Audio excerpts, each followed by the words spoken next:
Olá, bem-vindos! Estamos chegando com Entre Linhas aqui na TV Brasileira, na Prudente News 1070. Eu sou Eudes Figueiredo. A partir de agora, vamos lá para as principais informações do dia. Aquelas que merecem o nosso destaque e também os bastidores da informação, para você saber o que está nas entrelinhas daquilo que é divulgado nos principais canais de notícias na internet. Muito bem, analisando as notícias, Adolfo Padilha, o nosso comentarista convidado. A gente começa com ele. Adolfo, vamos lá para o seu destaque. Bem-vindo, meu amigo. Fala, Eudes, fala, amigos da TV Brasileira e também da Prudente, Rádio Prudente News. Vou dar um destaque hoje que eu estava lendo ontem na coluna do jornalista Cláudio Humberto, que o Brasil continua dando mostras que pode ser um dos primeiros a deixar a pandemia para trás. Uma péssima notícia para os torcedores do vírus, né? Para aqueles que ainda insistem em culpar o governo do presidente Bolsonaro do que eles chamam de genocídio. Mas o Brasil caminha bem, aliás, melhor do que Estados Unidos e Rússia. Segundo o Financial Times, os Estados Unidos tiveram média de 1.500 mortes por dia nos últimos 7 dias e a Rússia 990 mortes, enquanto o Brasil teve, lamentável, 368 mortes. Né? No Reino Unido, que tem 67% da população imunizada e registra 2 mortes por milhão de habitantes, no México a média é de 2,3 pessoas e na Turquia 2,4. 330 mil mortes. Aplaudido pela imprensa americana, brasileira e internacional, o governo Joe Biden completou 9 meses com uma média de 1.192 mortes por dia. Acho que a contaminação da imprensa não é só no Brasil, não, né? Acho que está meio mundo afora aí. E pior, né? A imprensa brasileira quer demonizar o governo brasileiro, apesar dos índices, dos números até a nível mundial, e quer enaltecer ou esconder as informações, por exemplo, que acontece hoje nos Estados Unidos, onde boa parte da imprensa fez festa com a derrota do Trump e a vitória do Biden. Toca o programa Eudes Figueiredo. Ok, o ministro da Economia, Paulo Guedes, reafirmou no domingo a flexibilização do teto de gastos do governo e cobrou do presidente do Senado Federal, Rodrigo Pacheco, a aprovação de reformas na Casa Legislativa, como as mudanças nas regras do imposto de renda. Paulo Guedes deu a declaração de manhã junto com o presidente Jair Bolsonaro, durante uma visita dos dois a uma feira de criadores de passarinhos no Parque de Exposições da Granja do Torto, em Brasília. Vamos lá, comentando as declarações de Paulo Guedes e também a afirmação de que os dois continuam juntos até o final do governo, Adolfo Padilha.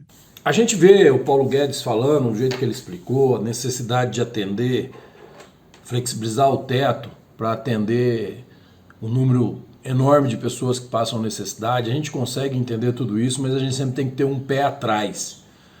Eu disse outro dia aqui, e repito, que o governo do presidente Bolsonaro tem que pagar um preço muito alto. E se tiver que pagar, vai ter que pagar, porque uma das grandes coisas que fez a sua maior base eleitoral acreditar nas propostas que ele fez foi não ser um governo populista. E a gente tem que correr disso. Por mais que a mídia empurre para isso, porque se tem fome, a mídia vai dizer que a culpa é do governo. Se tenta matar a fome, a mídia vai dizer que são medidas populistas.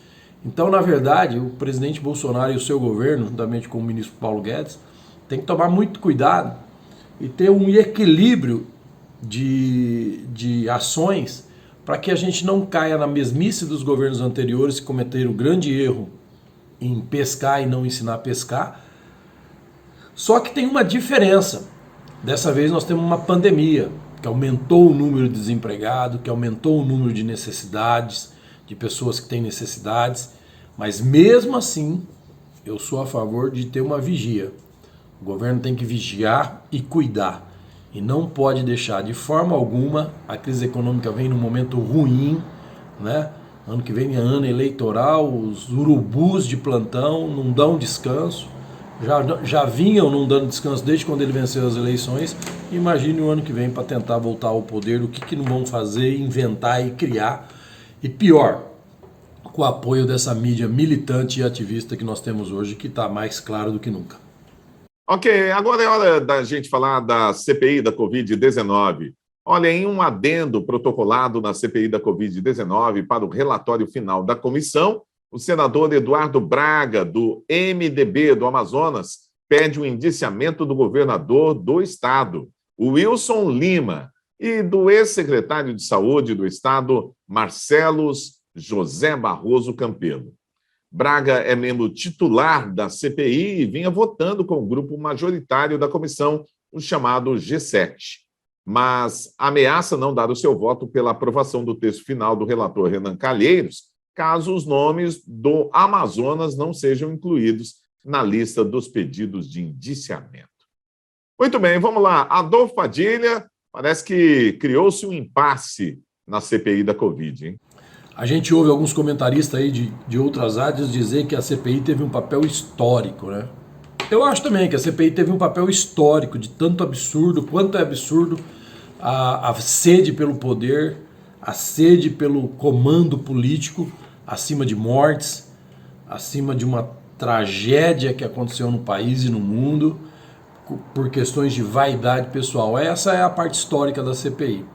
O relatório agora que quer incluir por indiciamentos o governador do Amazonas, veja bem, é de fato, se isso ocorrer, a única coisa válida dessa CPI, porque o resto foi tudo factoide, o resto foi tudo criação de Renan Calheiros, algumas coisas com apoio até do Aziz e do Randolph, que eles se desentenderam no final, que eles viram que eles inventaram tanto exagero, mas tanto exagero, que nem o escritor de filme mais alucinado que Hollywood pode produzir, talvez não faria um relatório tão baseado em fake news, em mentira, em exageros, em pensamento altamente parcial, né? Em julgamentos assim, só demonstrou machismo, pobreza de espírito, falta de caráter de quem interrogava, principalmente as mulheres, né? E por outro lado você vê as feministas caladas, ninguém falou nada, a grande imprensa calada. Eu fico imaginando aqui o presidente Bolsonaro falando com a médica do jeito que falou Aziz, falando com os médicos do jeito que Randolph e Renan falou, quais seriam as manchetes dos jornais, né? Então, quer dizer, a CPI é uma vergonha total, é uma falta de caratismo.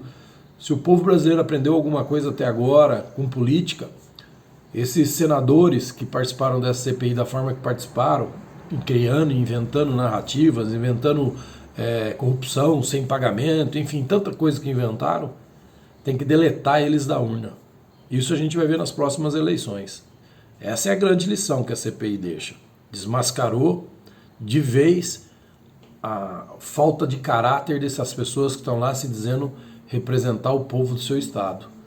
Aziz aí indiciado, suspeito de desviar mais de 200 milhões, a gente já falou aqui tantas vezes, mulher, cunhado, cachorrinho, gatinho, todo mundo já foi preso pela federal, pagando do rei da moralidade. Renan Calheiros nem precisa dizer da ficha corrida dele, né?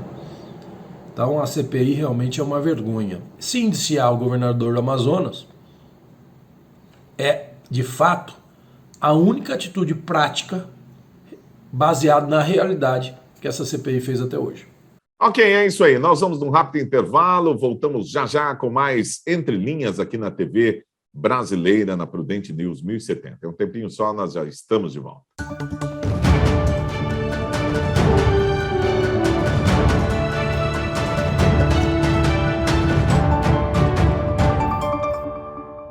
Ok, já estamos de volta aqui na TV brasileira, na Prudente News 1070.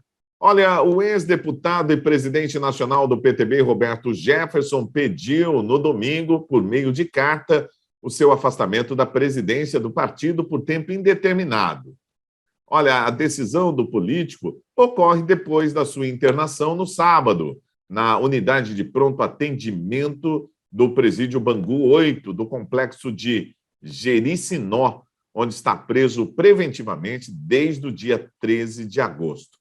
O político apresentou o quadro de febre alta, 39 graus, pressão baixa, taquicardia, dor na região do fígado e também acúmulo de líquidos nas pernas. Muito bem, vamos lá. Comentando a situação do Roberto Jefferson, seu afastamento aí do PTB, Adolfo Padilha.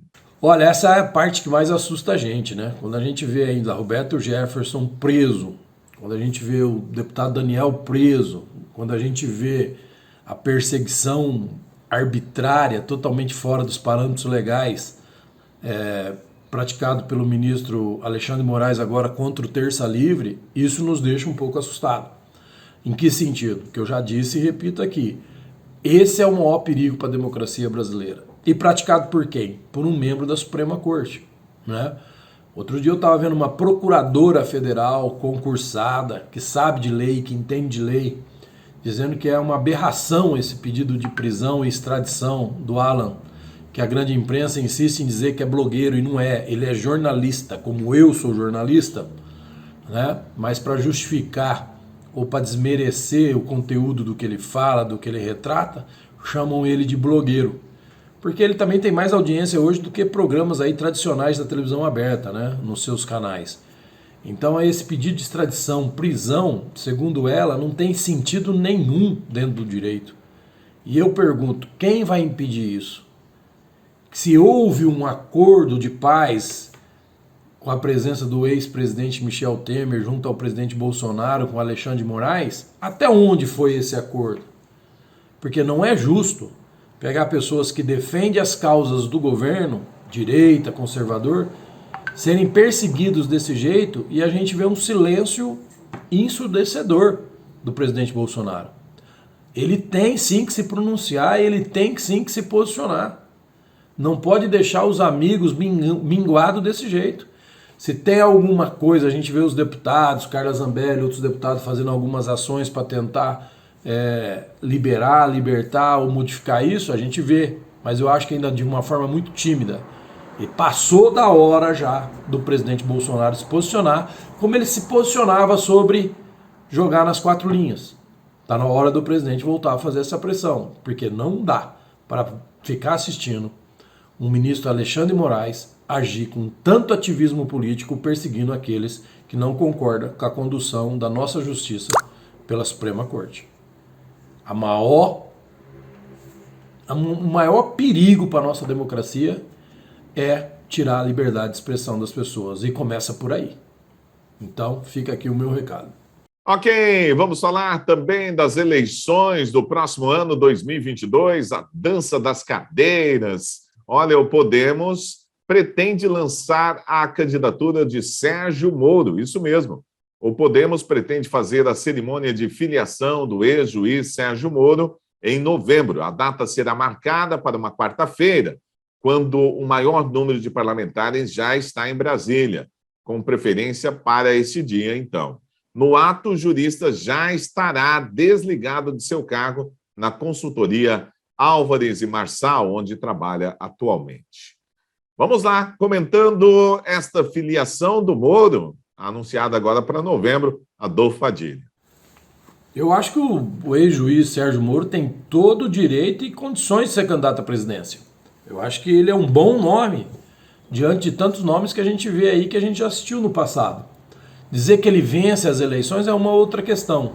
Mas quem não gostaria de ter Sérgio Moro como candidato? Né? Sérgio Moro, na verdade, quando se vê a alta corte desse país descriminalizando o Lula, né? Esse é o termo que a gente tem que usar, descriminalizou o Lula, os crimes que ele cometeu para viabilizar a candidatura dele, aonde chegou a nossa Suprema Corte. A gente vê o Moro como um candidato que demonstra uma sobrevida sobre aquilo que tentam colocar sobre ele, de que o julgamento foi um esquema armado, de que o julgamento foi um conluio para tirar o Lula da disputa. No meu ponto de vista, não tem outra alternativa para ele do que ser candidato ano que vem. Mas eu acho que ele seria um candidato a senador eleito com certeza, seja pelo estado do Paraná, seja pelo estado até mesmo de São Paulo.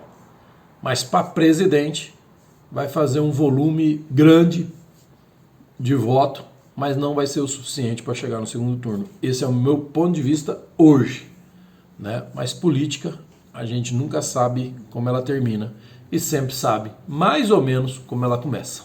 Muito bem, vamos lá para a nossa última notícia de hoje. Olha, logo após a concordância do ministro da Economia, Paulo Guedes, com o Auxílio Brasil de R$ 400, que foi proposto pelo Jair Bolsonaro, o MBL colocou no modo privado ao pelo menos 13 vídeos que elogiavam o ministro da Fazenda ou fazia a defesa do ministro. A movimentação foi detectada por Guilherme Felitti, que é fundador do Novelo Data, empresa especializada em análise de dados nas redes. Pois é, o MBL teve que fazer aí uma recomposição nas suas redes sociais. Adolfo Padilha, vamos lá, com você. O MBL é um factoide, né? O MBL, infelizmente, perdeu a linha de postura dele, virou um movimento de menino mimado, virou um movimento de pessoas sem conteúdo nenhum, e a sobrevivência do MBL depende dele estar gritando. Então ele não poderia sobreviver se ele estivesse do lado do governo Bolsonaro. Então ele precisa gritar, ele precisa espernear para chamar a atenção. Porque tem gente que gosta do grito, tem gente que gosta, né, aqueles discursos fajutas, tem gente que gosta daquele pessoal que sai no meio de uma manifestação da oposição para provocar, que é do que eles vivem hoje.